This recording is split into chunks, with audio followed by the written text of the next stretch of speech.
Hallelujah hallelujah hallelujah. प्रभु का धन्यवाद हो, परमेश्वर ने हमें सुनहरा अवसर दिया, सुंदर अवसर परमेश्वर ने हमारे जीवन में एक बार फिर लेके आया कि हम उसकी आराधना में, उसकी उपस्थिति में बैठ सकें, बैठ कर उस खुदावन की आराधना कर सकें। प्रभु का धन्यवाद हो इस अनुग्रह के लिए। आप सबों का धन्यवाद कि आपने अपना कीमती समय निकाला और परमेश्वर की उपस्थिति में अपने आप को लेकर आए कि आप परमेश्वर के गीतों के द्वारा उसकी उपासना कर सकें, उसको प्रसन्न करने के लिए उसका भजन गा सकें और साथ ही साथ परमेश्वर के वचनों से सुनकर उस पर चलने की चौकसी कर सकें। हालेलुया प्रभु का धन्यवाद हो आज के सुंदर अवसर के लिए। जैसा कि हमने भजन संहिता 119 का उसका छोटा सा भाग 9 से लेकर 16 तक पढ़ा, इसमें बहुत ही सुंदर वचन परमेश्वर के दास के द्वारा कहा गया। परमेश्वर के उस गीतकार के द्वारा जो उसकी महिमा के लिए गीत गाया गया, सुंदर सा वचन परमेश्वर की महिमा के लिए लिखा गया। जैसा वह कहता है कि जवान अपनी चाल को किस उपाय से शुद्ध रखे, तेरे वचन के अनुसार सावधान रहने से। Hallelujah hallelujah. परमेश्वर का वचन, जब दाऊद इस भजन संहिता को गा रहा है, परमेश्वर की महिमा में इस भजन संहिता को जब दाऊद पहले ही शब्द को, कुछ भागों को लेकर के, कुछ शब्दों को लेकर के परमेश्वर के गुणों का वर्णन करता है, उसके बाद जैसे ही वो तीसरे पायदान पर या तीसरे शब्द पर वह प्रवेश करता है, तब सबसे पहले इस बात के विषय में वर्णन करता है कि जवान अपनी जवानी को किस प्रकार क्या कर सके, शुद्ध रख सके। Hallelujah hallelujah. क्योंकि परमेश्वर के वचन में जवान व्यक्ति का बहुत ही बड़ा महत्व है। और यदि हम इस संसार में भी देखें तो जवान व्यक्ति का ही महत्व है, या जवानी की स्थिति ही ऐसी स्थिति है, जवानी की परिस्थिति ही ऐसी परिस्थिति है जो उसके आगे भविष्य को क्या करता है, निर्धारित करता है। क्या करता है, निर्धारित करता है। जवानी की दशा ही 14 साल की उम्र में जब लड़का प्रवेश करता है, 14, 15, 16, 17, 18, 19, 20, 21, इस जवानी के उम्र में, इस युवावस्था में, वही वो अवस्था है जिस अवस्था में वो व्यक्ति या वो जवान या वो लड़का वह लड़की अपने भविष्य को क्या कर सकता है, संवार सकता है या अपने भविष्य को बिगाड़ सकता है। परमेश्वर भी कहता है यदि हम जवानी में सारे पाप को कर बैठे और बुढ़ापे में वो बिना काम की अवस्था को हम परमेश्वर को चढ़ाएं, तो वो कोई मतलब का नहीं है। हालेलुया। इसलिए परमेश्वर का दास अपने वचन में क्या कहता है, जवान अपने चाल को किस उपाय से शुद्ध रखे। हम अपनी जवानी को किस उपाय के द्वारा, किस योजना के द्वारा, किस स्थिति में अपने आप को शुद्ध रख सकते हैं। क्या ऐसा उपाय क्या है जिसके द्वारा वह शुद्ध रहे, जिसके द्वारा अपने आप को पवित्र बनाकर रह सके। जबकि वो जवानी की अवस्था में प्रवेश कर चुका है तो उसे क्या करना चाहिए कि आगे आने वाले समय में, आने वाले भविष्य में अपने आप को शुद्ध और पवित्र ठहराए रख सके। क्योंकि यदि आप इस समय में या इस युग में यदि आप देखें, इस 21वीं शताब्दी में यदि आप और मैं संसार की ओर जाकर देखें, संसार में जाकर देखें, तो सबसे बिगड़ी हुई पीढ़ी आज की जो नौजवान पीढ़ी वही है, जिसे परमेश्वर महत्वपूर्ण समझ रहा है, जिसे परमेश्वर महत्वपूर्ण बता रहा है कि जवानी की स्थिति ही क्या होती है, वही स्थिति होती है या वही अवसर होता है जिस अवसर में या जिस स्थिति में हम आने वाले भविष्य को बना सकते हैं, आने वाली परिस्थिति में सुधार सकते हैं, आने वाली या समय में अपने आप को पवित्र बना सकते हैं, या हम अपने आप को क्या कर सकते हैं, बिगाड़ सकते हैं और अपने आप को उस बर्बादी के राह में, अशुद्धि की राह में, पाप की राह में झोंक सकते हैं। क्या कौन सी अवस्था होती है, जवानी की अवस्था होती है। और उसी जवानी की अवस्था के लिए परमेश्वर का दास कहता है कि हम अपने आप को शुद्ध किस उपाय से रख सकते हैं, या कैसे रख सकते हैं अपने आप को शुद्ध। तो क्या कहता है परमेश्वर का वचन कि तेरे वचन के अनुसार सावधान रहने से। हालेलुया। कैसे हम अपने आप को शुद्ध रख सकते हैं, वचन के अनुसार सावधान रहने से। यदि हम परमेश्वर के वचन को पढ़ें, परमेश्वर के वचन पर मनन करें, उसके अनुसार चले, तो हम अपने आप को शुद्ध, पवित्र और सावधान या अपने आप को शुद्ध रख सकते हैं। हालेलुया। हम अपने आप को क्या कर सकते हैं? शुद्ध रख सकते हैं। कैसे? परमेश्वर के वचन के द्वारा, सावधान रहने के द्वारा। और आगे जब पढ़ते जाते हैं तो बहुत ही इंटरेस्टिंग शब्द या बहुत ही इंटरेस्टिंग वर्ड प्रभु का दास कहता है। क्या कहता है?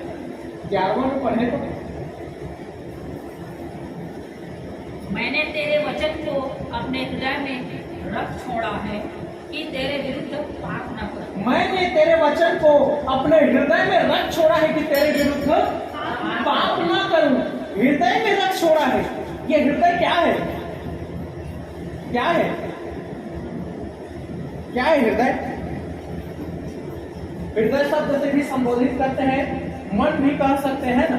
मैंने तेरे वचन को अपने मन में रख छोड़ा है, मैंने तेरे वचन को अपने हृदय में रख छोड़ा है कि तेरे विरुद्ध पाप ना करूं। ये हृदय में क्यों रखा है? क्यों रखा है? कोई कारण जानते हैं? क्या कारण है हृदय में रखने का परमेश्वर के वचन को? कैसे?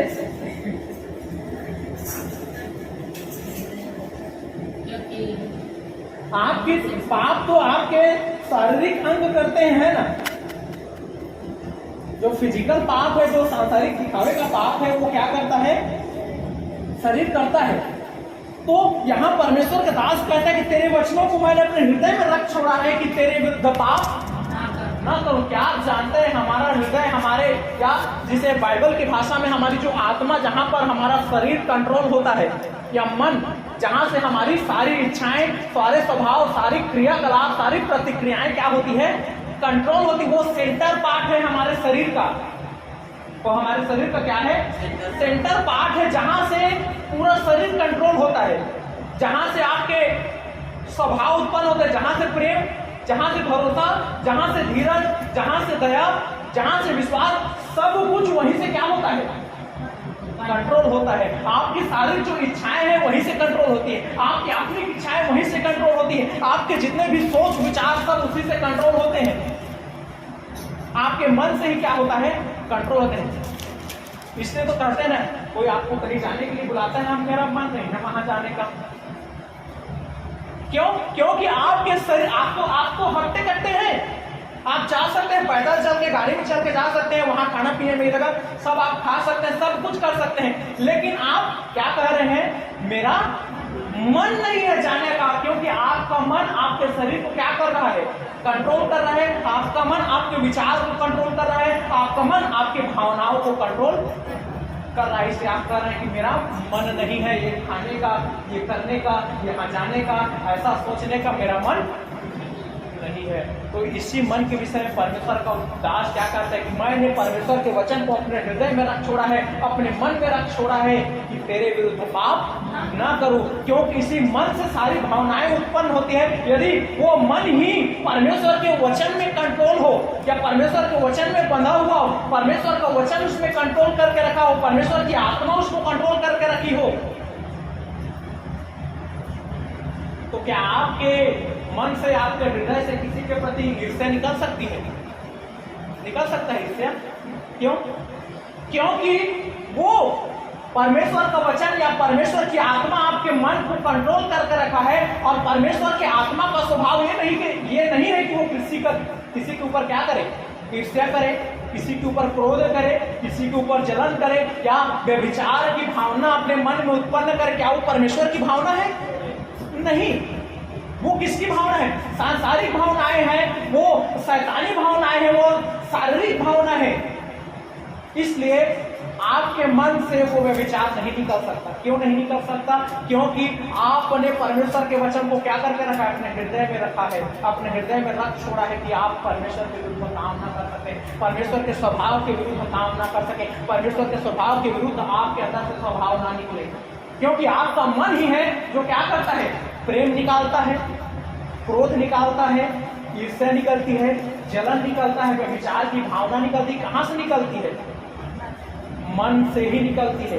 इसी मन से लोभ निकलता है, और यहाँ पर परमेश्वर का दास कहता है कि मैंने तेरे वचन को अपने हृदय में रख छोड़ा है कि तेरे विरुद्ध कोई पाप ना करूं या तेरे विरुद्ध पाप ना करूं, क्योंकि मेरा मन कंट्रोल में रहेगा, परमेश्वर के वश में रहेगा, तो मेरे सारे शरीर, शारीरिक भावनाएं हैं, शारीरिक जो क्रियाकलाप हैं, शारीरिक परिस्थिति है, शारीरिक रहन है, सब किससे कंट्रोल होगा?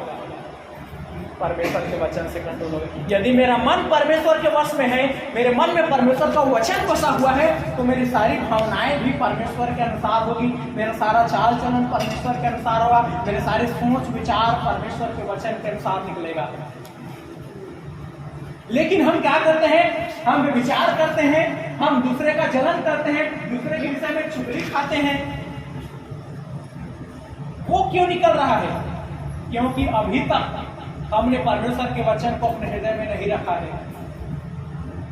हम क्या करते हैं? पढ़ते हैं, भूल जाते हैं, एक कान से सुनते हैं, दूसरे से निकाल देते हैं, थोड़े समय के लिए सोचते हैं और भूल जाते हैं। इसलिए हम क्या करते हैं? पाप भरे जो स्वभाव हमारे अंदर से निकल रहे हैं। लेकिन यहाँ परमेश्वर का दास क्या कहता है अपने वचन में कि प्रभु मैंने तेरे वचन को अपने हृदय में रख छोड़ा है कि तेरे विरुद्ध पाप ना करूं, मतलब मेरे स्वभाव में भी किसी के विरुद्ध पाप ना निकले, तेरे विरुद्ध या तेरे विरोधाभास में किसी प्रकार का स्वभाव मेरे अंदर में पैदा ना हो। क्योंकि परमेश्वर का वचन हमारे अंदर में रहेगा और जो मन को कंट्रोल करके रखे रहेगा, तो उससे कोई गलत भावनाएं नहीं निकलेगी।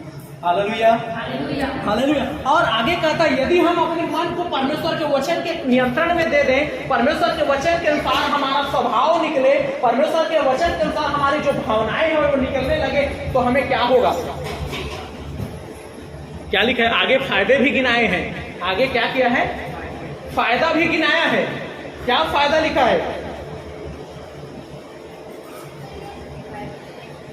14, 15 और 16 में, तीनों पद में परमेश्वर के दास ने, यदि आप अपने मन में परमेश्वर का वचन बसा लेते हैं, आपका स्वभाव या आपका हृदय परमेश्वर के वचन से कंट्रोल होता है, उसकी आत्मा से कंट्रोल होता है, तो क्या क्या फायदा आपको हो सकता है? क्या लिखा है?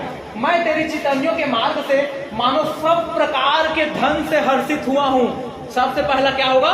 हर प्रकार के धन से वह हर्षित होगा, खुश होगा। यदि आपने परमेश्वर के वचन को अपने हृदय में जगह दिया है, उसके अनुसार आप कंट्रोल हो रहे हैं, तो आप क्या होंगे? हर प्रकार के धन से हर्षित होंगे, आनंदित होंगे, खुश होंगे। हर प्रकार का धन आपको मिलेगा। बाल बच्चे भी क्या हैं? बाल बच्चे भी क्या हैं? आशीषित है। आप क्या माँ बाप अपने बच्चों को क्या मानते हैं? अपना धन है। यदि आपके पास घर नहीं है, बंगला गाड़ी नहीं है, और आपका बेटा है, आपकी बेटी है, तो आप क्या उनके साथ खुश हैं? तो सारी संपत्ति क्या है? आपके बच्चे हैं, है ना? बच्चे आपकी संपत्ति है, आपके घर आपकी संपत्ति है, आपके खेत आपकी संपत्ति है, आपके जितने भी आय के साधन है, आप जितने आपकी कमाई है, सब आपकी क्या है? धन है, आपकी संपत्ति। तो परमेश्वर का वचन कहता है आप हर प्रकार के धन से हर्षित होंगे। केवल आपके पास रुपया पैसा है वही आपका धन नहीं है। परमेश्वर का वचन यहाँ क्या कहता है? हर प्रकार के धन से, पृथ्वी में जितनी भी प्रकार के चीजें हैं उन सब से आप क्या होंगे? हर्षित होंगे, आनंदित होंगे। और कहता है मैंने तेरे उपदेशों पर ध्यान करूंगा और तेरे मार्गों की दृष्टि रखूंगा। मैं तेरी विधियों से सुख पाऊंगा और तेरे वचन को न भूलूंगा। देखिए क्या कहता है, दो फायदे परमेश्वर का वचन आपको बताता है यदि आप परमेश्वर के वचन से कंट्रोल हो रहे हैं। पहला, संसार के सारे हर प्रकार के धन से आप हर्षित होंगे, और दूसरा, आपको सुख मिलेगा। आपको सुख मिलेगा। क्या कहता है? मैं तेरी विधियों से सुख पाऊंगा। यदि आप परमेश्वर की विधियों के अनुसार चलते हैं, उसके वचन की कंट्रोल में होकर आप चलते हैं, उसके आत्मा के अनुसार आप चलते हैं, तो आप क्या होंगे? सुख भोगेंगे।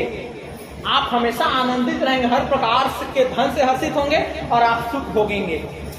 Hallelujah, hallelujah. लेकिन काम क्या करना है? एक करना है कि अपने हृदय में परमेश्वर के वचन को अधिकाई से बसने दे, और हो सके तो वो वचन जो आपके अंदर में बसे वो आपके जीवन को, आपके स्वभाव को, आपके सोच विचार को कंट्रोल करना चाहिए।